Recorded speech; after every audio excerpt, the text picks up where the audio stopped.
ہمیں اللہ کی ذات پر بھروسہ ہے۔ تو آپ صلی اللہ علیہ وسلم نے فرمایا کہ نہیں، پہلے اپنے اونٹ کو باندھو، پھر اللہ کی ذات پر یقین کرو اور بھروسہ کرو، یعنی جو ہمارے ذمہ کام ہے وہ ہمیں کرنا لازم ہے۔ اسباب کا انکار کرنے والا انسان جاہل ہوتا ہے۔ اسباب کا انکار انسان کر ہی نہیں سکتا کہ نہیں ہم تو ہاتھ پر ہاتھ دھرے بیٹھ جائیں گے اور پھر اللہ ہمیں کھلائے گا، کیونکہ وہی رزاق ہے، وہی رزق دینے والا ہے، وہ ہمیں کھلائے گا۔ لیکن آپ اپنی محنت کرو، آپ اسباب اختیار کیجئے، پھر اللہ کی ذات پر چھوڑ دو۔ آپ پہلے جاؤ مزدوری کرو یا کاروبار کرو، پھر اللہ کے حوالے کر دو۔ اے پروردگار عالم، اب جو ہمارا کام تھا ہم نے کر لیا، آگے تیری رضا ہے اور ہم تیری رحمت کے امیدوار ہیں۔ صرف ہمارے کمانے سے رزق تھوڑی ملتا ہے، آپ نے کمایا بس کما کے لے آئے۔ اس کے علاوہ غور کرو، جو گندم زمین سے نکالی گئی اس سے کس نے پھر گندم کی شکل دی، پھر آٹے کی شکل میں بدلا، پھر وہ روٹی بنی۔ ہم سمجھ رہے ہیں کہ یہ سب ہماری محنت سے ہو رہا ہے۔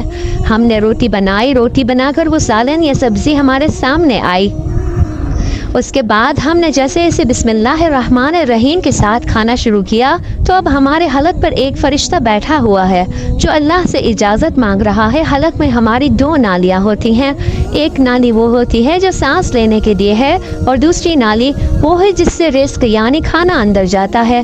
یہ دونوں نالیاں بالکل برابر ہوتی ہیں اور ان کا ایک ہی سوراخ ہوتا ہے، لیکن پھر بھی وہ اندر جا کر الگ ہو جاتی ہیں۔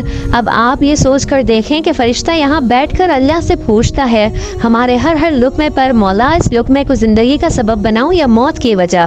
اگر اللہ کی مرضی ہو تو وہ حالت زندگی کا سبب بن جاتی ہے، اور اگر اللہ کی مرضی نہیں ہوتی تو وہ موت بن جاتی ہے۔ مطلب اگر یہ چیز سانس کی نالی میں چلی جائے تو انسان ختم ہو جائے گا۔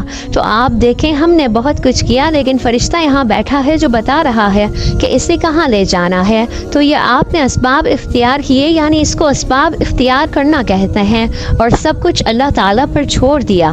ایک کام ہی ہم اللہ کے نام سے شروع کر رہے ہیں، کھانا کھا رہے ہیں تو ہمیں بسم اللہ الرحمن الرحیم پڑھنے چاہیے۔ لیکن بہت سے لوگ ایسے ہوتے ہیں جو کچھ حرام کام کرتے ہیں، جیسے مثال کے طور پر اگر کوئی انسان جوا کھیل رہا ہے تو اس میں بسم اللہ پڑھنا حرام ہے کہ اللہ کے نام سے شروع کرو۔ اللہ نے کب کہا تھا کہ تم جوا کھیلو؟ اللہ نے کب کہا تھا کہ تم شراب بیچو؟ اللہ نے کب کہا تھا کہ تم جھوٹ بولو یا دھوکہ دو؟ اللہ نے تو کبھی ایسا نہیں کہا۔ ایک شخص نے بڑی عالیشان منزل بنوائی اور اس پر لکھا تھا ھذا من فضل ربی، اور شیطان نیچے بیٹھا رو رہا تھا۔ تو لوگوں نے پوچھا تو کیوں رو رہا ہے؟ اس نے کہا کہ دیکھو میں نے اس سے جھوٹ بلوایا، فراڈ کروایا، ہم نے اس کی بلڈنگ فراڈ کر کے بنوا دی، اور یہ لکھ رہا ہے ھذا من فضل ربی، یہ میرے رب کا فضل ہے۔ اللہ نے کہاں کہا تھا کہ جھوٹ بول کر کمانا؟ اللہ نے کہاں کہا تھا کہ ڈھونگ کرنا؟ اللہ نے کہاں کہا تھا کہ فراڈ کرنا؟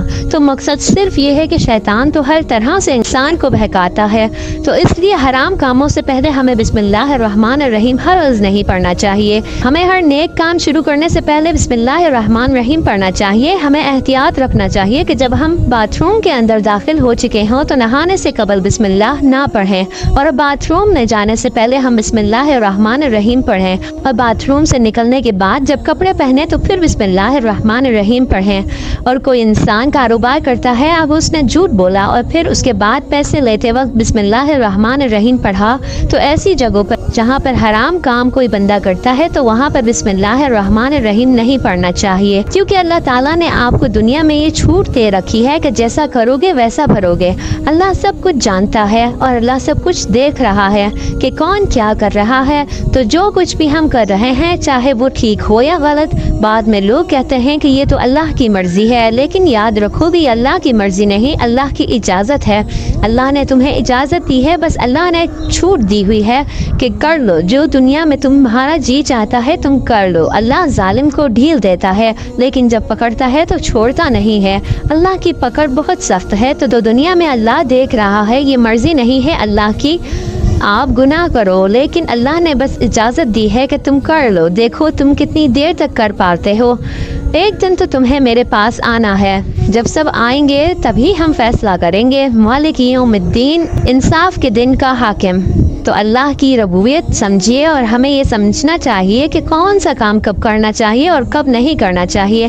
جو سنت رسول صلی اللہ علیہ وسلم پر عمل کریں گے تو اللہ تعالی ہمیں دنیا اور آخرت میں کامیاب کرے گا انشاءاللہ تعالی. اللہ پاک ہمیں بہتر عمل کرنے کی توفیق دے اور ہمارا خاتمہ ایمان پر فرمائے, آمین. ناظرین کمنٹ باکس میں اللہ تعالیٰ کے 99 ناموں میں سے ایک نام ضرور ٹائپ کریں.